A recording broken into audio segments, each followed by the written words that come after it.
Let me tell you and let me make it clear to you. So verb হচ্ছে বাক্যের সবচেয়ে গুরুত্বপূর্ণ অংশ, the most important part of sentence. একটি বাক্য কোনই সম্পূর্ণ হয় না যদি সেই বাক্যে ভার্ব না থাকে। এই জন্যই বলা হয় verb is the heart of sentence. ভার্বকে বলা হয় বাক্যের একটা হার্ট, দ্যাট মিন্স এটা হচ্ছে বাক্যের প্রধান বা মূল অংশ।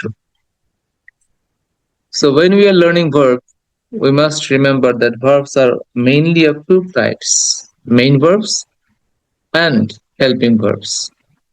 So verb মূলত প্রধান প্রধানত দুই প্রকার, একটা হচ্ছে মূল ভার্ব আর একটা হচ্ছে সাহায্যকারী ভার্ব বা হেল্পিং ভার্ব।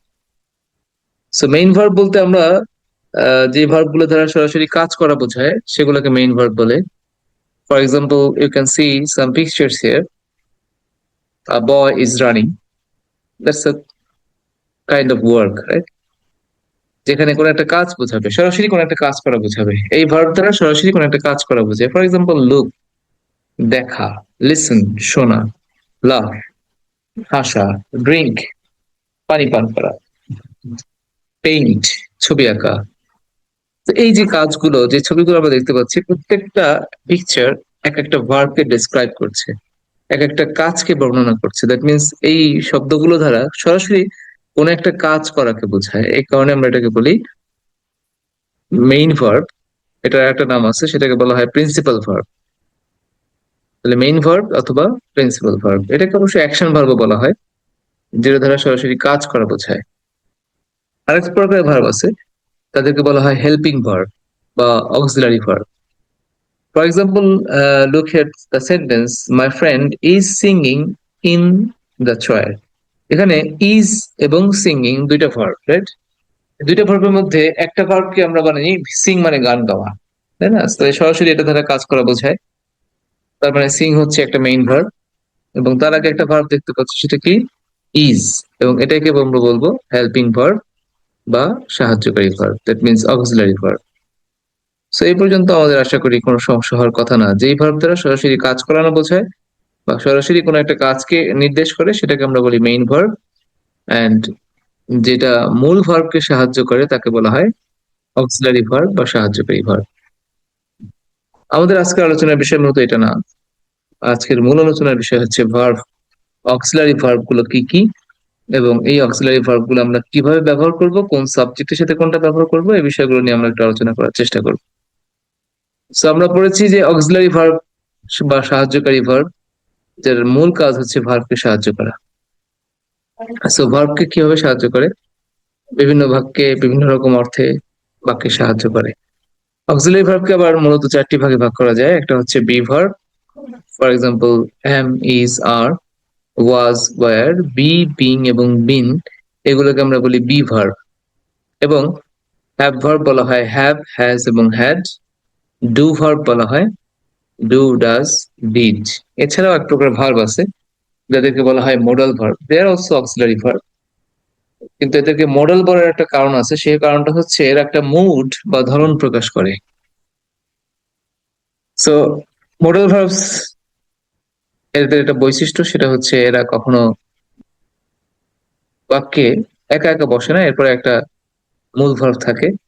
দ্বিতীয় কথা হচ্ছে যে ভার্বটা বসে, সেই ভার্বটা বেস ফর্ম বা মূল ভার্ব আকারে বসে। এরপরে কখনো এস বাই এস যুক্ত করা যায় না, এরপরে পাস্ট ফর্ম যুক্ত করা হয় না, বা অন্য কোনো ফর্ম ব্যবহার করা হয় না। এটাই হচ্ছে তার বিশেষত্ব, এটাই তার mood. Now, let me ask you to repeat and respond. There are some examples of using of auxiliary verb. For example, am, is এবং are. am কোথায় ব্যবহার করব, is কোথায় ব্যবহার করব এবং are কোথায় ব্যবহার করব সে সম্পর্কে একটু ধারণা দিয়েছি। এখানে আমরা এই বাক্যগুলোকে পড়বো এবং এই বাক্যগুলোর অনুরূপ আরো দু একটা করে বাক্য তৈরি করার চেষ্টা করব। ফর এক্সাম্পল, আমরা এখানে প্রথমে দেখতে পাচ্ছি I am ready, that means am ready. আর নেগেটিভ বাক্যে আমরা এটা বলি আম নট, দ্যাট মিনস আমরা বুঝতে পারলাম যে এম বসবে আই এর সাথে, that means student, she is a student. খেয়াল করো, আই এর পরে আমরা এম বসাতে পারলেও সে এর পরে কিন্তু এম বসাতে পারিনি, সেক্ষেত্রে বসেছে শি ইজ। ইজ অ্যাংরি, কিন্তু দে আর, সো হি এর পরে ইজ বসছে বাট দে এর পরে বসছে আর। উই আর রেডি, আর আই অ্যাম রেডি। সো আমরা এখানে যেটা করব সেটা হচ্ছে একটা বাক্য যেটা বলবো সেই বাক্যটাকে সাবজেক্ট চেঞ্জ করে আবার অন্য একটা বাক্য তৈরি করব। যেমন আমরা প্রথম বাক্য তৈরি করতে পারি এভাবে, I am ready, he is ready. Am not ready, he is not late. Am not late, he is not late. Am I right, are you right, is he right. মানে এখানে সাবজেক্টটা চেঞ্জ করবে, ভার্বটা চেঞ্জ করবে। আর কি কাজ করে দিচ্ছি সেটা হলো পাস্ট ফর্ম গুলো ব্যবহার করি আমরা, ওয়াজ ওয়ারটা ব্যবহার করতে পারি। সেক্ষেত্রে একই নিয়ম, I was busy, he wasn't absent, was she sick. তাহলে এখানে আমরা কি করলাম, থার্ড পার্সন সিঙ্গুলার তার সাথে ব্যবহার করলাম ওয়াজ, আই এর সাথে ব্যবহার করলাম ওয়াজ, শুধুমাত্র উই ফার্স্ট পার্সন প্লুরাল এবং থার্ড পার্সন প্লুরাল। তার মানে ফার্স্ট পার্সন প্লুরাল এবং থার্ড পার্সন প্লুরালের সাথে বসে আর, ওয়ার, এবং ইউ সেকেন্ড পার্সন হওয়ার পরেও তার সাথে বসে ওয়ার। সো এক কথায় মনে রাখবো এভাবে,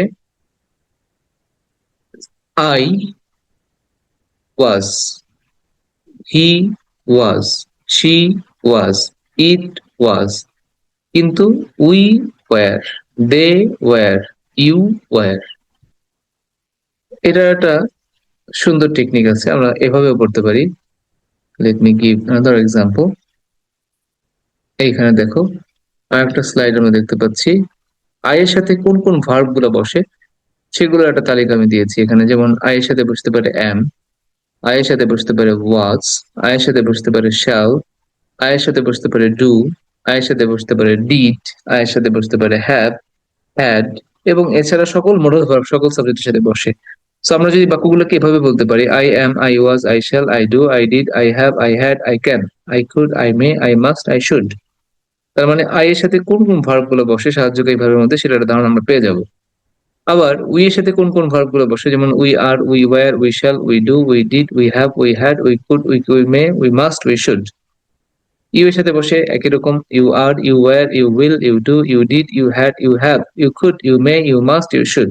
তার মানে দেখো লাস্টের যেগুলো আছে কুড, নীল, সেগুলো কিন্তু সবার সাথে বসে, মডেল ভার্ব গুলো কিন্তু সবার সাথেই বসতে পারে। তাহলে আমাদের সমস্যাগুলো হচ্ছে প্রথম কয়েকটা নিয়ে, যেমন দে সাথে বসে are, they were, they will, they do, they did, they had, they have. He is, he was, he does, he did, he has, he had, he will. She is, she was, she does, she did, she has, she had, she will. এভাবে করে খুব দ্রুত fast পড়ার অভ্যাস করতে হবে। এটাই হচ্ছে আমাদের কাজ, আজকে প্রথম কাজ হচ্ছে এটা। তারপরে আমরা ওই যে কিছুক্ষণ আগে যেগুলো দেখেছি সেই বাক্যগুলোকে নিজেদের মতো করে চেঞ্জ করে করে বলবো। So first of all, you will have to read all this. You will have to repeat and read all this use of subjects with verb. আমরা জাস্ট এই ভার্ব গুলো এবং সাবজেক্ট গুলো একসাথে করে পড়বো। তারপরে আমরা আগের স্লাইডে চলে যাব যেখানে ছিলাম। তো আমি একজন একজন করে সকলকে রিকোয়েস্ট করব এই ভার্ব গুলো যেন একসাথে করে পড়া যায় সেজন্য। সবার আগে কে বলতে চাও সে একটু আনমিউট করো।